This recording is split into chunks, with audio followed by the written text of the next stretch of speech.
ॐ कौसल्या सुप्रजा रामपूर्वा सन्ध्या प्रवर्तते उत्तिष्ठनरशार्दूला कर्तव्यम् दैवमान्निकम्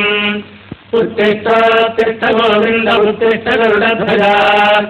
उत्तिष्ठ कमलाकान्ता त्रैलोक्यम् मङ्गलम् कुरु मानसमस्तजगदाम् मधुपीठभारे तत्र विहारिणि मनोहर विद्यमूर्ते श्रीस्वामिनि शिरजनप्रियदानशीले श्रीवेङ्कटेशदयिते नमः सुप्रभातमरविन्दलोचने भवतु प्रसन्नमुखचन्द्रमण्डले विधिशङ्करेन्द्रवनिताभिरक्षिते वृषशीलनाशयिते दयानिधे अत्यादिसप्तनिधयस्तमुपास्य सन्ध्याम् आकाशसिन्धुकमलानि मनोहराणि।